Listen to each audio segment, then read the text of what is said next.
Good evening, my Real News Midday TV family. Welcome back to the channel for another news update. And in the news this evening, killer facing murder, gun charges, following shooting death of 38-year-old. A 28-year-old man is facing multiple gun charges following the shooting death of another on Macintosh Drive in Kingston on Saturday, July 20. Charged with murder, possession of a prohibited weapon, and using a prohibited weapon to commit a felony is Damien Latouche, otherwise known as a killer, a laborer from the Macintosh Drive community. He is accused of killing 38-year-old Ryan Anglin. Reports are that about 11:40 p.m., Anglin was at his home when he was allegedly shot by Latouche. Lawmen were called to the scene after residents reportedly saw Anglin running from his yard and collapsed on the roadway. He was taken to the hospital where he allegedly told a relative that he was shot by Latouche. On Wednesday, July 24, Latouche turned himself into the police. He was officially charged after a question and answer session. A court date for him is being finalized. Man charged after allegedly trying to hide a phone with identity info. A man who was charged with possession of identity information was granted bail when he appeared in the St. James Parish Court recently. He is Rohan Calvin. According to the allegations, around 12:30 p.m. on June 26, police were patrolling the Catherine Hall Main Road in Montego Bay when they noticed that the driver of a Toyota Axio was not wearing a seatbelt. The vehicle was stopped and the driver's documents requested. The officer reportedly observed the accused bending over the steering wheel in a suspicious manner and requested a search of both his person and the vehicle. During the search of Calvin's person, a blue cell phone battery was discovered in his hand, while a blue cell phone was discovered in the driver's seat of the vehicle. A search of the cell phone revealed the identity information of individuals living overseas. He was arrested and charged. During the hearing, Presiding Judge Natisha Fairclough Hilton offered Calvin bail in the amount of $400,000 with up to 3 sureties and ordered him to report to a specific police station on particular days. The case will again be heard on November 19. 48-year-old Portland man slapped with burglary and assault charges after attempting to steal fan. A 48-year-old man of Black Hill District, Portland, has been charged with burglary and assault at common law after he allegedly pried open the door to a residence in Duncan's Hill, Trelawney, and attempted to steal a fan. Charged is Barrington Brown, otherwise called Jacqueline. Reports from the Falmouth police are that about 2:30 a.m., Brown pried open the door to a house and attempted to remove a standing fan. The occupants of the house were alerted by the noise and went to investigate. In his bid to escape, the fan got tangled in a grill. Brown reportedly had to leave the item to ensure his escape. However, when the police were summoned, Brown was seen hiding on a nearby premises. He reportedly had a knife in his hand. He was instructed to drop the weapon, but disobeyed the police's commands and attempted to use the knife to strike them. The lawmen subdued Brown. He was subsequently arrested and charged. His court date is being arranged. Clarendon mechanic charged with assault. 35-year-old Shawin Elliott, a mechanic of Bydale District, Milk River, Clarendon, has been charged in connection with an attack on a woman. Elliott was on Tuesday charged with assault at a common law. The incident happened in Gibraltar on Saturday, July 13. Reports are that about 1:45 a.m., Elliott and the woman were arguing when he threw a liquid substance at her, after which he took out a knife and pointed it in her direction. The woman then made a report to the police. On Tuesday, July 30, Elliott was pointed out to the police by the woman and was subsequently arrested and charged. Elliott is scheduled to appear in the Clarendon Parish Court on Monday, September 19. Taxi operator gunned down on Mannings Hill Road. The St. Andrew North police are probing Thursday morning's shooting death of a taxi operator along Mannings Hill Road in St. Andrew. He has been identified as 56-year-old Richard Demard of a Cassava Peace Road address. Reports are that about 4:40 a.m., residents heard explosions and summoned the police. On their arrival, Mr. Nemard was seen with multiple gunshot wounds in a sitting position in the driver's seat of a white and green Toyota Probox motor car. He was taken to hospital where he was pronounced dead. NRSC reports fewer road fatalities in July.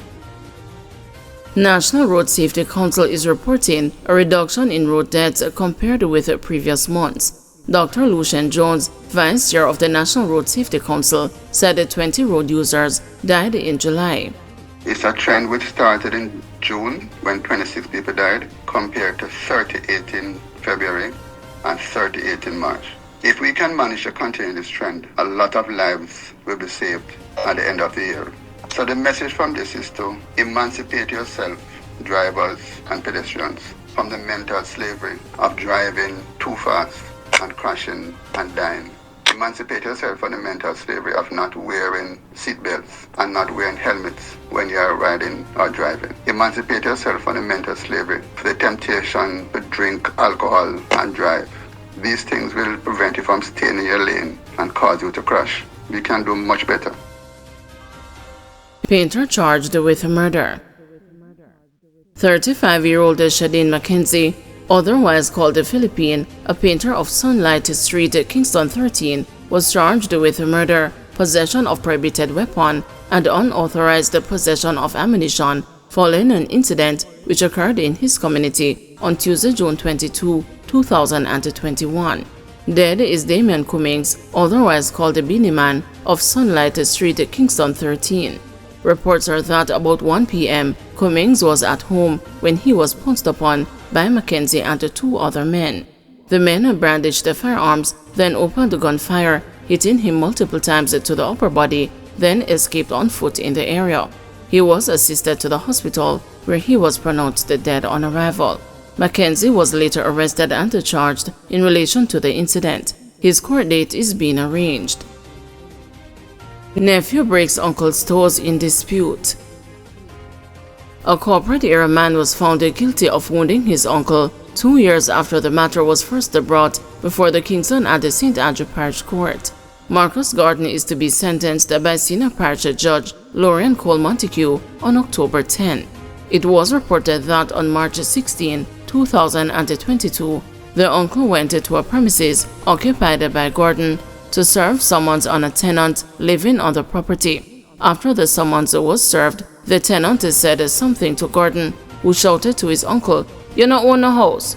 Gordon then started throwing stones at his uncle, which resulted in one of the objects hitting him on his foot, fracturing 3 of his toes. The complainant also lost his balance, resulting in further injuries to his foot. Gordon then ran and said, "Me a go for me gun." When Gordon was cautioned by police, he said, "This you really wake me out of my bed for? Officer, you can't charge me for something we never do." The matter was tried by the senior jurist, who requested a social inquiry report. Gordon was remanded in custody until his sentencing. Family of 9 homeless after fire.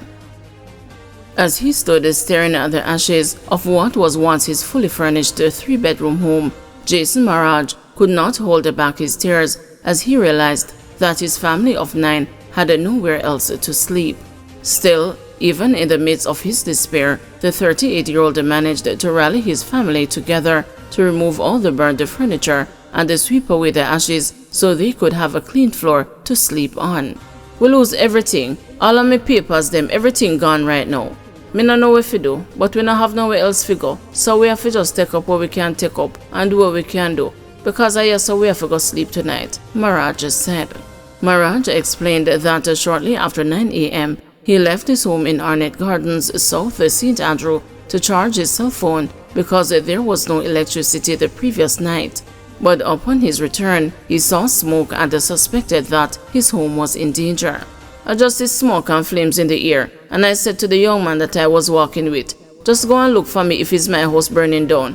And by me reach the corner, him say, 'Yeah, Nado, come, your house a burned down,'" Maraj said, adding that he is still struggling to process all he and his family have lost.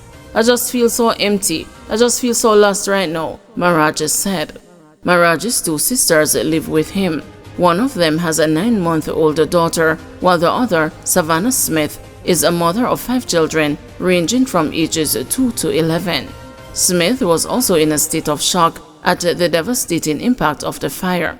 Despite a struggle to speak, she managed to explain to the news that she was home when the fire started. "My dear, sit down, and as the light come back, the fire start," Smith said, adding that after smelling the smoke, she ran inside to check what was happening. But her 2-year-old daughter ran after her. "When me see the amount of smoke, all me coulda do was grab the baby and run out. That's all me coulda do," Smith said. She also said that she lost almost everything for her children. "A September them for go back to school and me no know what me a go do," Smith said. Superintendent of the Jamaica Fire Brigade, Valerie Dixon, said that the cause of the fire has not yet been determined. Thank you everyone for watching. See you tomorrow morning at 6 a.m. for another news update.